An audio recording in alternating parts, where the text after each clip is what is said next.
Greetings, everybody. How y'all doing out there? How y'all doing? Good morning, blessed morning to you. It's me, God's man, MJ, and I'm here early. So I was like, hey, let me get a quick video in. Actually, this video will be in regards to the question that I posed about, do you even really like your spouse? Do you really even like your wife? Do you really even like your husband? So let's get right into it. Let's get it right into it. So with that question, I see uh, people with their interaction with their significant others, with their spouses, etc. Is kind of like, in a sense, straightforward. Do you even like them? Because again, what I've personally seen and what God shows me, because it'd be him be putting me up on it. It's like, here, pay attention, like things that you should do, or things that he wants me to be privy to and give me revelation in my single time. Um, he's just putting me up on game. Just check it out, peep it out. Um, and so I see that, like, in unfortunately, in abundance of how married folks interact with each other. You know what I mean? It's people pay attention to that. People see that. And I would gather that the people that do have an issue, that really don't like their spouse or whatever the case may be, they don't even know how blatant and obvious, to me, that it seems that they don't understand that it's like right there. It's like right there in people's face. It's almost like they don't even try to hide it. It's become so, maybe so normal to them, familiarity that breeds contempt towards their significant other, and then their speech betrays them often. I mean, I find it just wow when I be around married folks and I just hear how they murder mouth their spouse. And to the point where it's like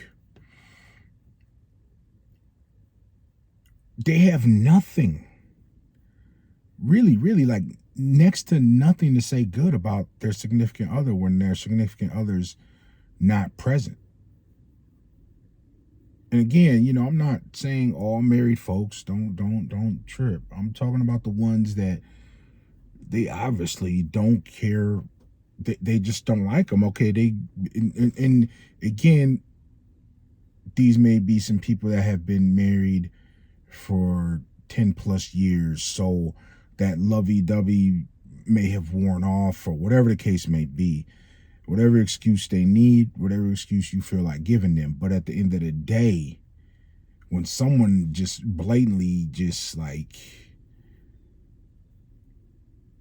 I I'm telling you, I'm speaking from experience. I'm speaking from seeing it. I'm speaking from, like, a place of that it bothers me. It bothers my spirit. It bothers me to be present and have conversation with a person because they're going to say something negative about their spouse. It's almost like they can't even help but say something negative about their spouse. And even when they don't say something negative, even if there's any insinuation of their spouse's name, their attitude, they get to sucking their teeth, just any and everything related to their spouse, they just get a stank attitude. Like literally a consistent murder mouthing, of their significant other. And it just, I mean, they'll even try to joke with it, but like, dude, you're taking shots at your spouse. Like, regardless if you try to make a joke at something what they did, like, you still murder mouthing them. I don't care how you try to make it humorous, you're still talking down on your spouse, regardless. And like I said, again, I'm speaking from a place of seeing it, seeing it. And when I see it, I just be appalled. Like, man, I would never want to be married to, a woman like you. I would never want a wife like you. If this is, I could only imagine, you know what I mean? And I ain't talking about, oh, he left the toilet seat up type, or he didn't squeeze the toothpaste, from the back to the front. He squeezed it in the middle or something. I'm just saying, man, like, it is, and it can be a turnoff. And then the thing that's worse are the saints, the people that tell other people that, oh, marriage is bad or whatever the case may be, and they always finger pointing about their wife, or they're always finger pointing about their husband. And so now you're putting a bad taste in a single woman's mouth or a single man's mouth, because all you're doing is complaining about and pointing out the flaws of your husband or your wife. So now her or his point of reference of marriage is all messed up because you're describing, what you don't like in your marriage or something. You know what I mean? You feel me? And that's a horrible thing to do. And it's even more of a horrible thing to do as a professing Christian, as a saint, etc., to go and murder mouth your husband, murder mouth your wife, to a single man of God, a single woman of God. That just is so bogus. I don't care how you slice it. I don't care what excuse, whatever you say that dude did, man. Whatever, I mean, don't get me wrong. There's some things that God will be like, he don't like divorce, but there's some things that you can divorce for. If that man or that wife ain't done nothing that, according to God, that's in his eyes, that's approved for divorce, there ain't no way you should be murder mouthing your spouse the way I've personally heard people murder mouth their spouse, man. It is beyond, it's crazy. And this is why they say the statistics of divorce is the same in the church as in the world. Because again, we have this filthy flesh. We're humans. We have this flesh. You got a heart issue, you got a flesh issue, etc., man. That's the drama. That's the problem right there.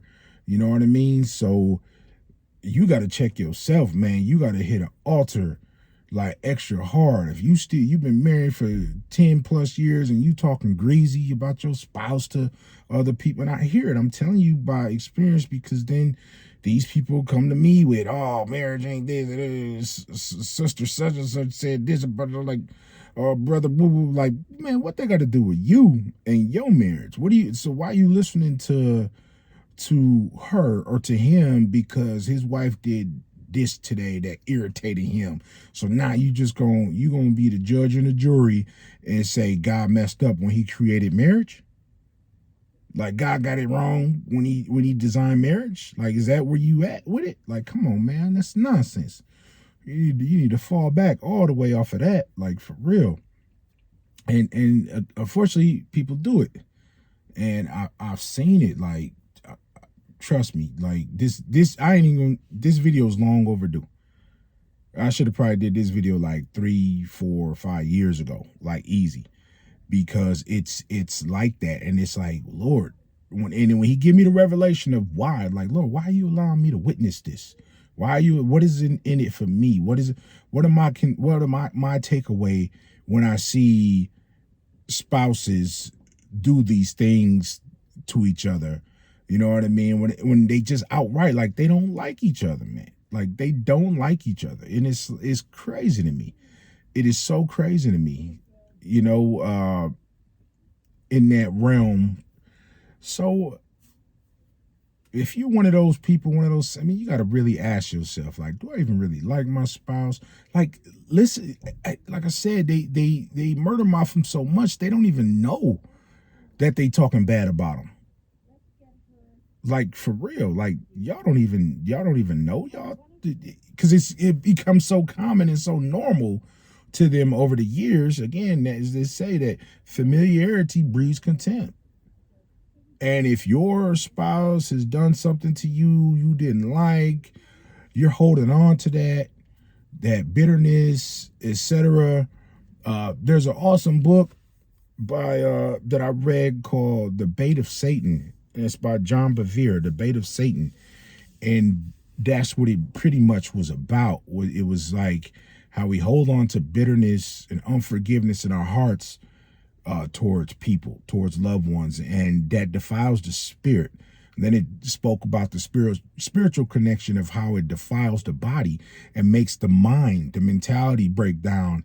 And it kind of went along the lines, if I remember correctly, that this is how mental disease happened. This is how Alzheimer's happened. This is how dementia manifests in the body and the mind, through years of your mind being polluted and infiltrated by this bitterness, by this unforgiveness in your mind about your thoughts about these individuals that have, done you wrong or whatever. I'm not saying that that what they did was okay, but there's a point where, through the help of Jesus, of healing from that pain and that trauma that they caused, so the bitterness doesn't manifest, so the bitterness and the unforgiveness doesn't manifest, and you let it fester. I know people that bring up stuff, like real life, that bring up stuff for something that somebody did 30 years ago, and it's still festering, it's still hurting them, and they still talk malicious, and there's resentment all in them. So imagine when you have a cut or a wound somewhere, and what happens when you let it fester. It gets infected. You know what I mean? And these people, they're infected with that hurt, and they've been holding on to that hurt. And then they're married to these people that hurt them. And so all they know is to murder mouth these people that hurt them, and then smile in their face like, oh, I love you. But yet your speech about them betrays you. Your actions about them.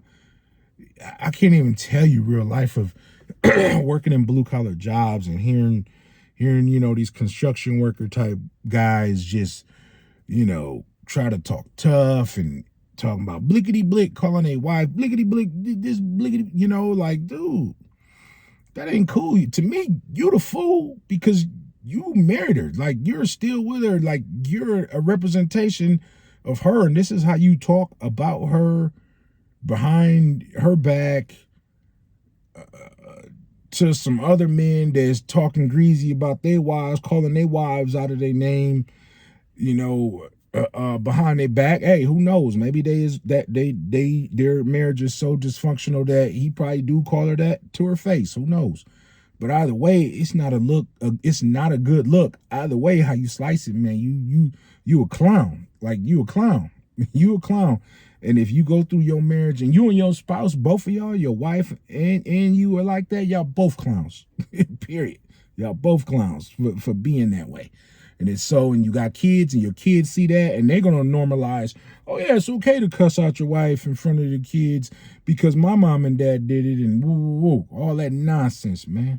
All that nonsense. The same with women. When women go back and murder mouth their husband, to they home girl, whatever. Same thing. Like why you talking greasy? I mean, and with and with some women they more scandalous. They be like, oh, well, if he this bad, but I'll take him. you know, you just gave your whole dossier about your whole marriage to a single 20 of your single homegirls that will surely take him. Oh, if you don't want him, if he chop liver to you, I'll take him. You know what I mean? So it's wild out here when it comes to that. So I mean, really, we just really need to get up off of that and really, like I said, ask yourself if it's the familiarity that breeds contempt towards your spouse.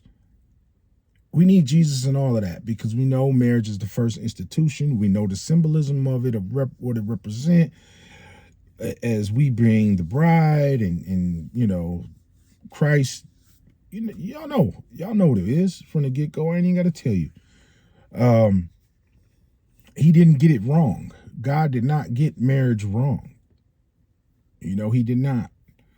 It's our flesh.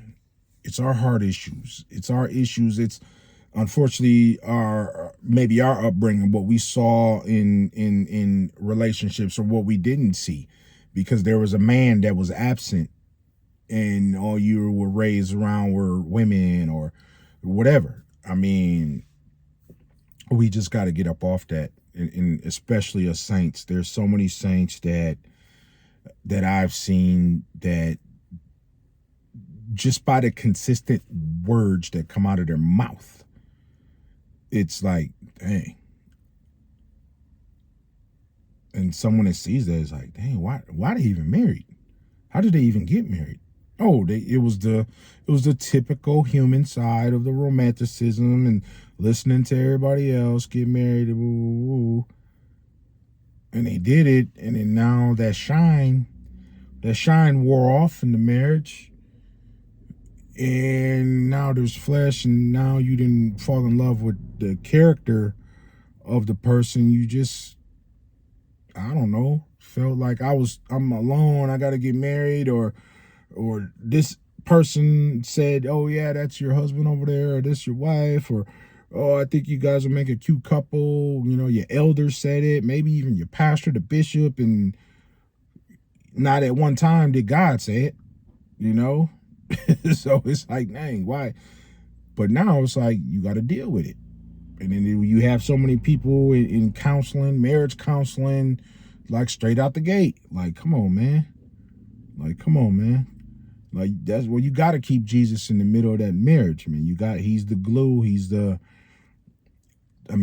Selfish people don't make good husband and wives. If that's you by nature, a selfish person, then all of this is something that has to be laid on the altar to God if you really want that change. You know what I mean? Because it's just unfortunate that there's so many people married that don't even like each other. I mean, I get it. There's some little ways that people have. Oh, he left his socks over here. Okay, I don't like that about him. He left his socks over here. Oh, I don't like this about my wife. It's small things. It should be small things to a giant, actually. And you still long suffer and still love this person, sacrificial love for this person, despite like these little nuances or whatever you want to call it that they do. It just should not come to a place where you're talking down on your spouse all the time. I mean, I know specific relationship where I've literally never heard this person say anything positive about their spouse. Never, not once. Never, not once. Never. And it blows me away. It blows me away. And I know the things that has happened throughout, their longevity of their marriage. But at the end of the day, you're still together. And there's nothing but murder mouthing. You know, them trying to have people to take sides. You know, it's just it's disturbing. You know, it's disturbing. It's disturbing, and you know, there's nothing other than, you know, praying for them, praying for their marriage, or is what mostly I do with people is like, Lord, may your will be done in this person's life. May your will be done with these two, with that, you know, because I'm putting the ball in God's hands. Like, hey, Lord, your will be done with them, because I'm not about to take sides, you know, or none of that. So, Lord, your will be done.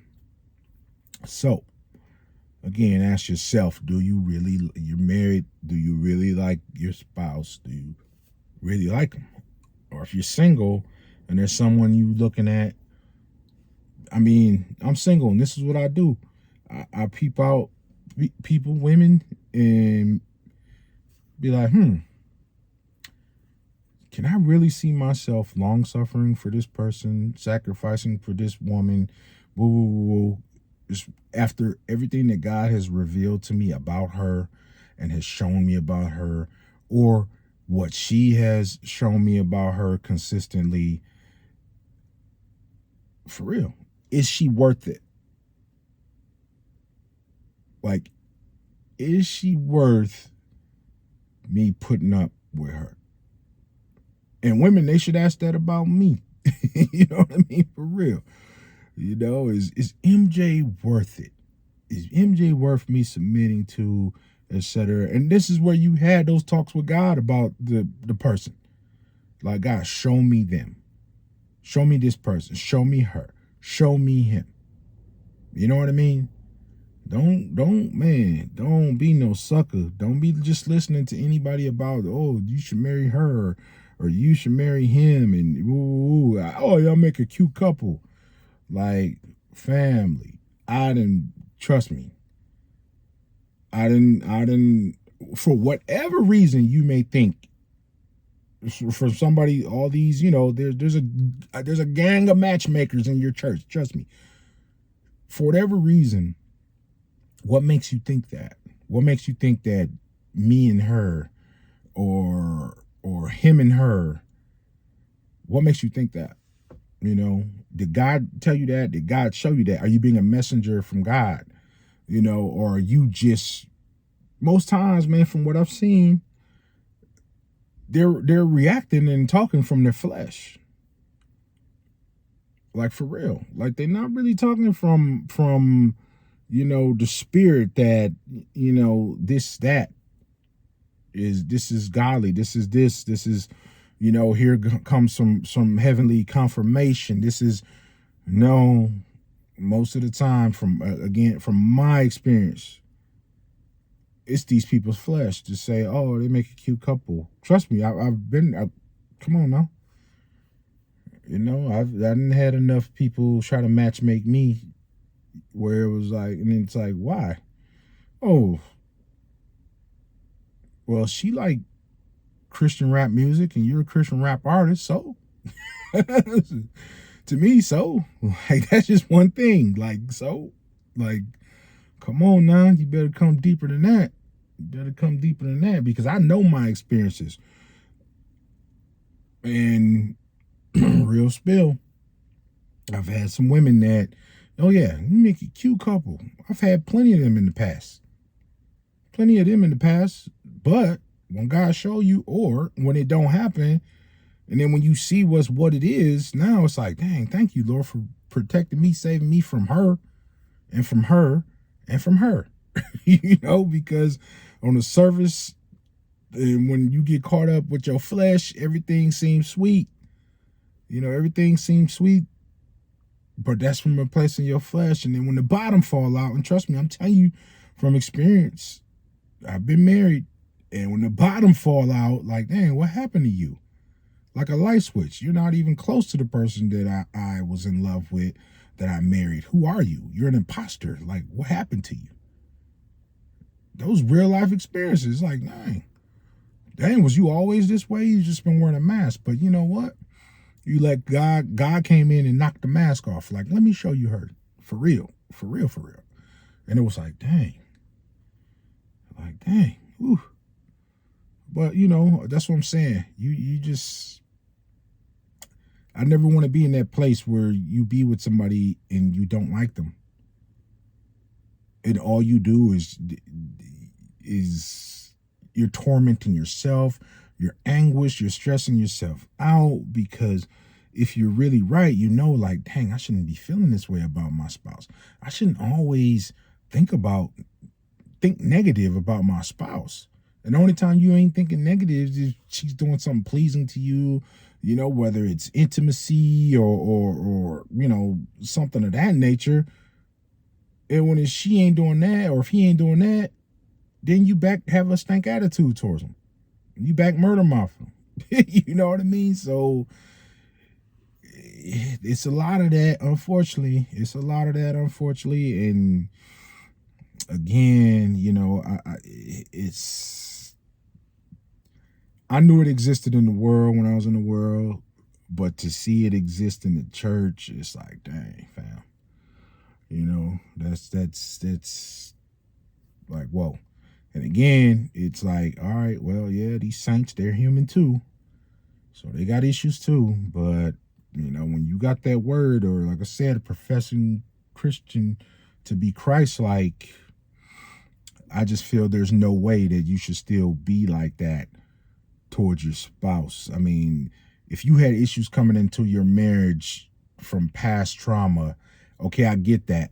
But if you've been in the church for quite a while, there should have been some healing from that trauma. If you were seeking the face of God and putting it on the altar, and you know what I mean? It's like, dude, you can't still be in level 101 type stuff. Like, you've been in the church and walking and aspiring and endeavored to live a holy life and stay connected to Jesus. There should be some semblance of, or some symbolism that you're graduating spiritually, that you're growing spiritually. And if you've been married for over 10 years and you still murder mouthing your spouse, that's just crazy to me. You know what I mean? That's just crazy. So that's all I have. That's all I have. It is real out here.